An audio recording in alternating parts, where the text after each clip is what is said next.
Hello students, today we will going to start classifications.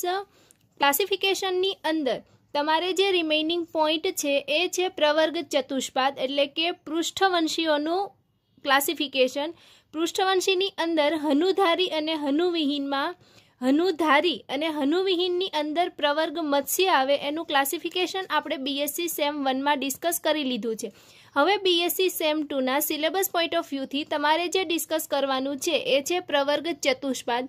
પ્રવર્ગ ચતુષ્પાદની અંદર 4 વર્ગ આવે છે: વર્ગ ઉભયજીવી, વર્ગ સરીસૃપ, વર્ગ વિહગ અને વર્ગ સસ્તન. સૌથી પહેલાં આપણે જોઈએ ઉપરી વર્ગ ચતુષ્પાદ કે જેને ઇંગ્લિશમાં કહેવાય છે ટેટ્રાપોડા. અને આ ટેટ્રાપોડા છે એ ગ્રીક વર્ડ છે. ગ્રીક વર્ડ ટેટ્રાનો મિનિંગ થશે 4 અને પોડાનો મિનિંગ થશે પાદ અથવા તો પગ. એટલે આપણે એવું કહી શકીએ કે ચતુષ્પાદ એટલે કે 4 પગવાળા પ્રાણીઓ, એટલે કે જેની અંદર 4 જોડી ઉપાંગોની હાજરી આવેલી છે. હવે આપણે જોઈએ ઉપરી વર્ગ ચતુષ્પાદના સામાન્ય લક્ષણો. તો કે જળચર કે સ્થળચર પ્રાણીઓ,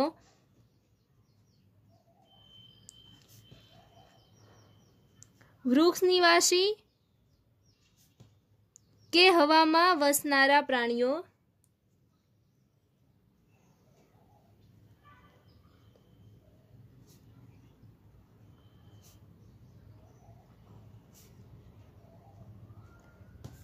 મોટા ભાગે 5 આંગળી ધરાવતા ઉપાંગો,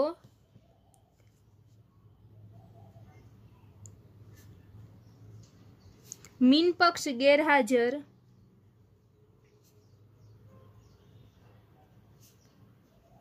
ત્વચા મુખ્યત્વે સૂકી,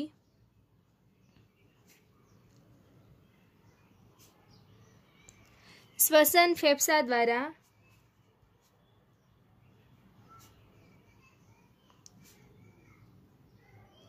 વિવિધ પ્રકારના સંવેદી અંગો હાજર. એટલે કે આંખ, કાન, નાક એ બધા જે છે એ સંવેદી અંગો હાજર છે. પ્રવર્ગ ચતુષ્પાદની અંદર પહેલું આપણે જોઈએ વર્ગ ઉભયજીવી.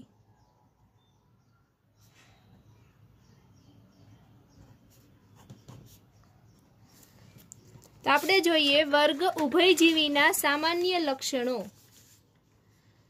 સૌથી પહેલા તો ઉભયજીવીનો મિનિંગ થશે કે જમીન તેમજ પાણીમાં રહેનારા.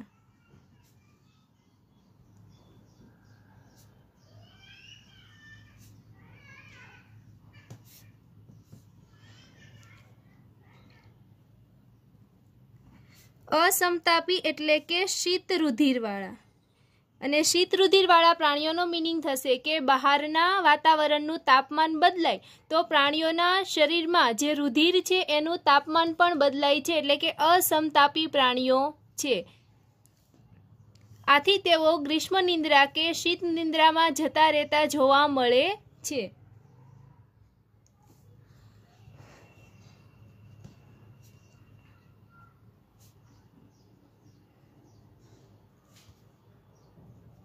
મીઠા પાણીના જળાશયોમાં વધારે જોવા મળે, ખારા પાણીમાં ઓછા જોવા મળે.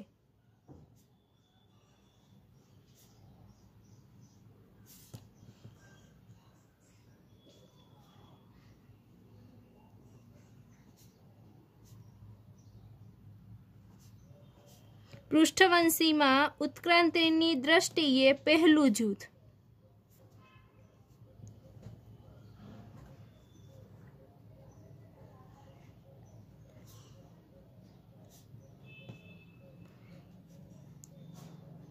સૌ પ્રથમ જમીન પર રહેનારા. વર્ગ ઉભયજીવીની પહેલા વર્ગ મત્સ્ય આવશે. તો મત્સ્ય વર્ગના પ્રાણીઓ પાણીમાં રહેતા હતા અને ઉભયજીવી એટલે કે પાણી અને જમીન પર બંને રીતે રહી શકે, એટલે કે થોડુંક અમથું એના અંદર ઉદ્વિકાસ થયો છે, એટલે કે જમીન પર રહેવા માટે તેઓ વિકસિત બન્યા.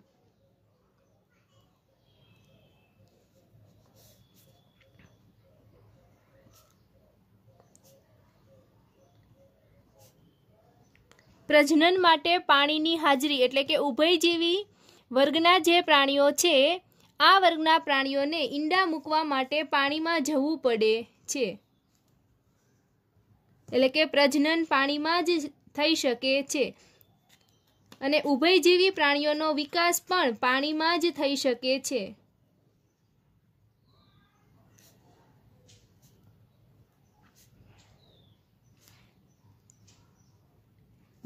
માથાના અગ્ર છેડે બાહ્ય નસકોરા આવેલા.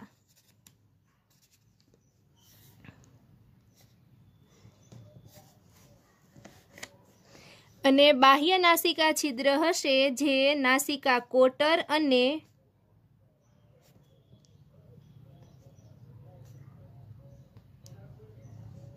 અંતનાસિકા છિદ્રની મદદથી મુખ ગુહામાં ખુલે.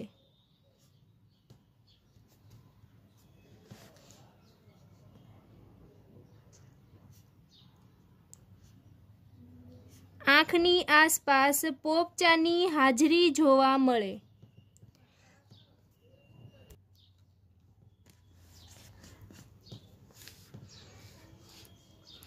બાહ્યકર્ણનો અભાવ.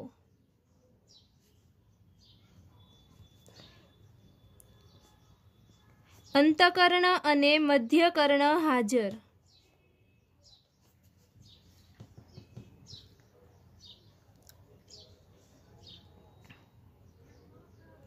અગ્ર ઉપાંગોની એક જોડી અને અગ્ર ઉપાંગો 4 આંગળી ધરાવતા.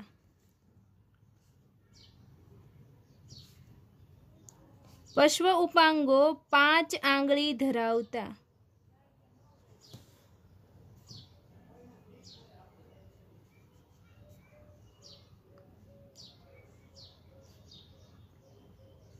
અન્નમાર્ગ સંપૂર્ણ એટલે કે મુખ અને મળદ્વાર આવેલું, પણ અહીંયા એને મળદ્વાર નહીં કહેતા, અન્નમાર્ગ છે એ અવસારણીમાં ખુલે.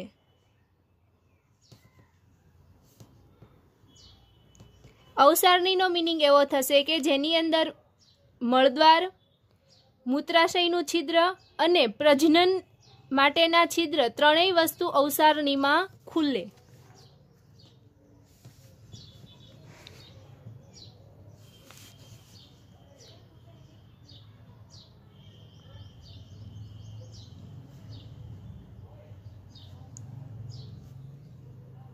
પ્રાણીઓ ત્વચા કે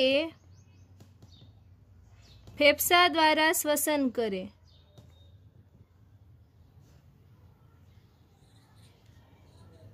ગર્ભ અવસ્થામાં ઝાલર દ્વારા શ્વસન કરનારા.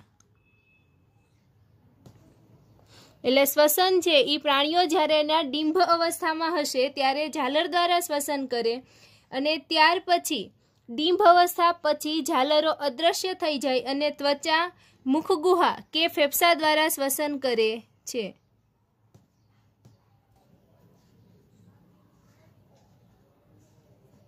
હૃદય દ્વિખંડી એટલે કે એક કર્ણક અને એક ક્ષેપક આવેલું છે. હૃદય ત્રિખંડી. હૃદય ત્રિખંડી એટલે કે જેની અંદર 2 કર્ણક અને 1 ક્ષેપકની હાજરી.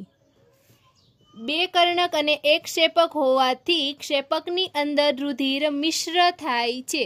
આથી તેને અપૂર્ણ બેવડું પરિવહન કહેવાય.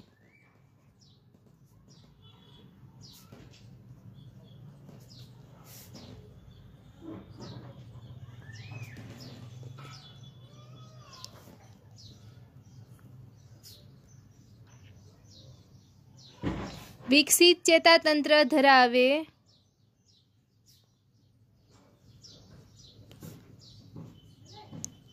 મગજમાંથી 10 જોડી મસ્તિષ્ક ચેતા નીકળે.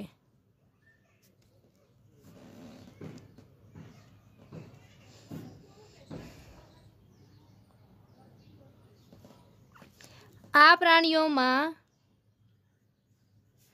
બાહ્ય ફલન અને બાહ્ય ગર્ભ વિકાસ થાય છે. એટલે કે નર પ્રાણીઓ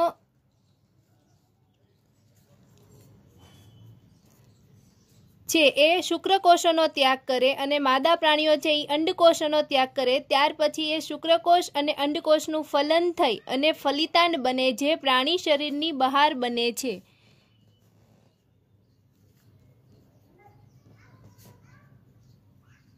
વિકાસ પરોક્ષ એટલે કે ડિંભ અવસ્થા જોવા મળે છે.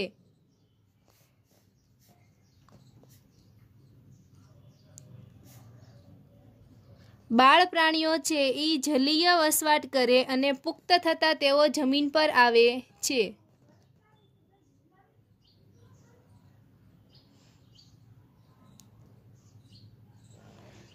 આ પ્રાણીઓ છે એના ઈંડા જર્દીયુક્ત અને ચૂનાના કવચ વગરના જોવા મળે છે.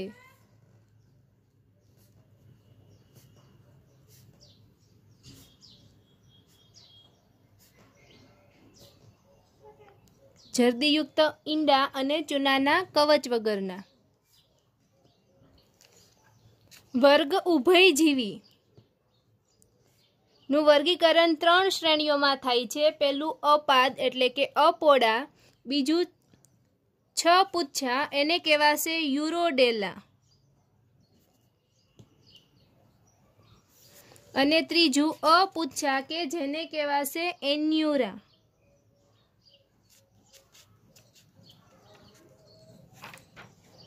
આવી 3 શ્રેણીમાં વિભાજન થાય છે. એ પોડાની અંદર પ્રાણીઓ આવશે ઇક્થિઓફિસ, અને અપાદનો મીનિંગ થશે કે ઉપાંગો વગરના પ્રાણીઓ. સપુચ્છાનો મીનિંગ થશે કે પ્રાણીઓનું શરીર છે એ ધડ, ગરદન અને પૂંછડીમાં વિભાજિત થયેલું, જેની અંદર આવશે સાલામાન્ડર. અપુચ્છાની અંદર પૂંછડી વગરના પ્રાણીઓ કે જેની અંદર શરીર છે એ શીર્ષ અને ધડમાં વિભાજન થયેલું, પૂંછડીનો અભાવ એટલે જેની અંદર આવશે ટોડ કે દેડકો. જોઈએ આપણે પહેલી શ્રેણી અપાદ.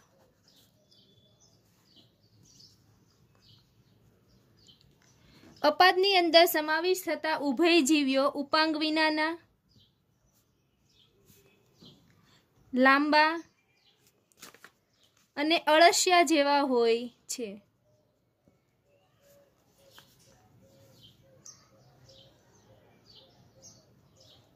આ પ્રાણીઓ છે જેનું સામાન્ય નામ કહીએ તો સિસિલિયન્સ અથવા તો બ્લાઇન્ડ વર્મ ના સામાન્ય નામથી ઓળખાય છે.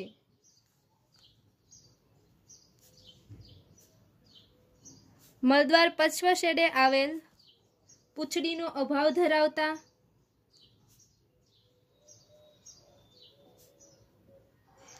ત્વચા કરચલીયુક્ત,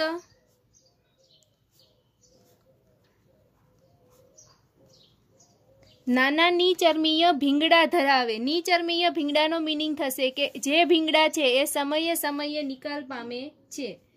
આંખો પોપચાવિહીન અને મહદ અંશે અક્રિયાત્મક એટલે કે આંખો છે એ ક્રિયાત્મક છે નહીં.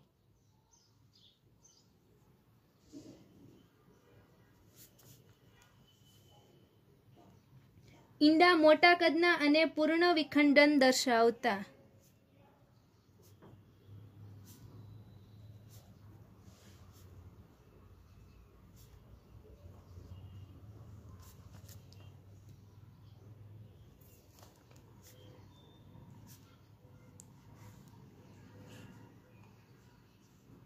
અને આ ઉભયજીવી વર્ગના પ્રાણીઓમાં જે માદા હશે એ ઈંડાની આસપાસ વીંટળાય ને ઈંડાની સંભાળ રાખે છે.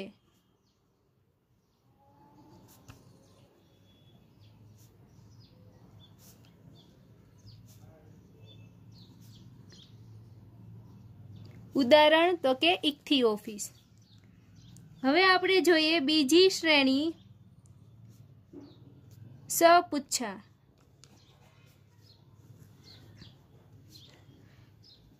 તો અહીંયા પ્રાણીઓનું શરીર છે એ ધડ,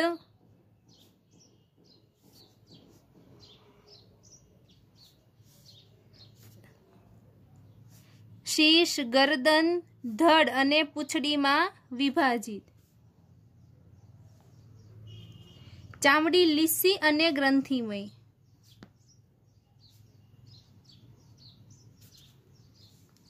માથા પર નસકોરા આવેલા.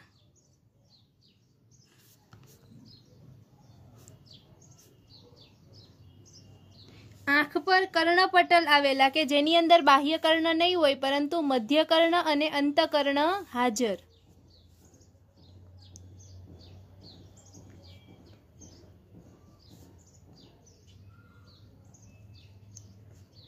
મોટા ભાગે પુખ્ત અવસ્થામાં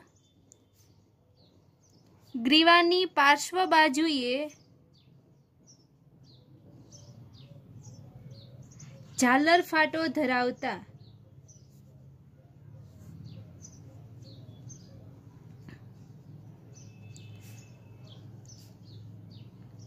અગ્ર ઉપાંગો 4 આંગળી અને પશ્વ ઉપાંગો એ 4 કે 5 આંગળી ધરાવતા.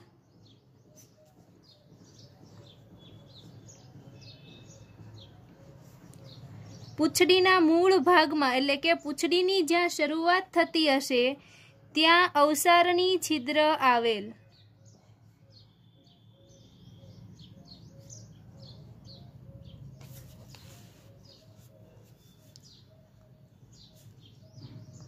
ઉદાહરણ તો કે સાલામાન્ડર.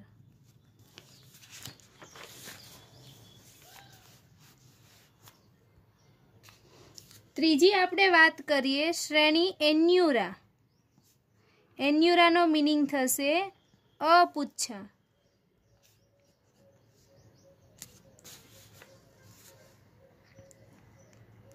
અપુચ્છા એટલે કે પૂંછડી વગરના. આથી એમનું શરીર છે એ શીર્ષ અને ધડમાં વિભાજન, સાચી ગરદન અને પૂંછડીનો અભાવ.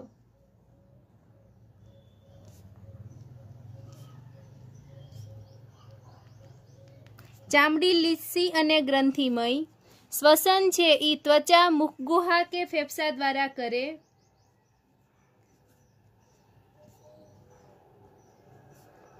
પશ્વ ઉપાંગો 5 આંગળી ધરાવતા અને પશ્વ ઉપાંગો લાંબા. અગ્ર ઉપાંગો એ 4 આંગળી ધરાવતા અને અગ્ર ઉપાંગો ટૂંકા. ધડના પશ્વ છેડે અવસારણી છિદ્ર આવેલું.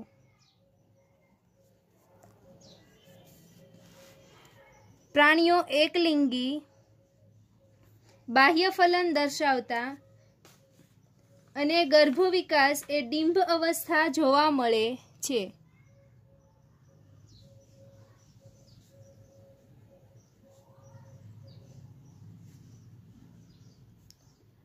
ઉદાહરણની આપણે વાત કરીએ તો ટોડ, દેડકો, પછી ખારા પાણીમાં જે રહેતા હોય દેડકા એને કહેવાય હાઈલા.